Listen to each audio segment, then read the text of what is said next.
Mientras el Challenger se dirige hacia el espacio, viaja 9 veces más rápido que una bala. A los 58 segundos de vuelo se encuentra con un viento lateral, pero un segundo más tarde deja de sacudirse. Ahora viene la parte más crítica del ascenso. Una etapa conocida como Max Q, en la que las fuerzas aerodinámicas están en su máxima potencia. Si viaja demasiado rápido, el transbordador se partirá. El control de la misión bajo el mando del director de vuelo Jay Green le ordena al Challenger disminuir la velocidad de sus motores. 3 al 65. 65, gracias.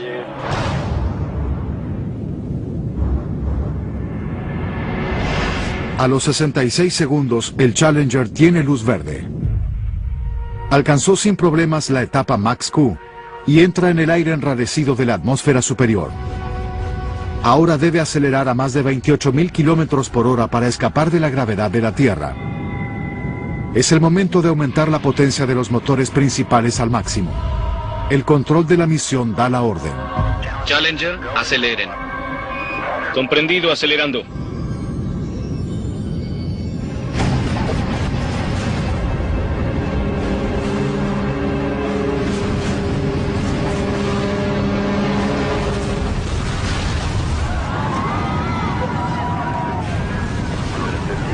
De pronto, el Challenger queda envuelto en una enorme bola de fuego.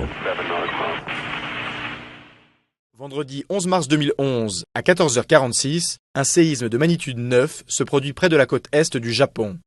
Environ 3/4 d'heure plus tard, un tsunami de 14 mètres s'abat sur la côte, notamment sur le site de la centrale nucléaire de Fukushima Daiichi, qui abrite 6 réacteurs de la compagnie TEPCO. La centrale conçue pour résister à un tremblement de terre de magnitude 8 et un tsunami de 5,7 mètres est ravagée. Dès la secousse, les réacteurs 1, 2 et 3 s'arrêtent automatiquement. La centrale n'est plus alimentée, les générateurs diesel lâchent à leur tour vers 16h30. Le niveau d'eau dans les systèmes de refroidissement baisse rapidement. Le combustible du réacteur 1 se met à fondre, ceux des réacteurs 2 et 3 également dans les jours qui suivent. Dans la nuit du 11 au 12 mars, le cœur du numéro 1 s'enfonce dans la cuve et la transperce. Le 12, le gaz d'hydrogène produit par le combustible provoque une explosion qui détruit le bâtiment.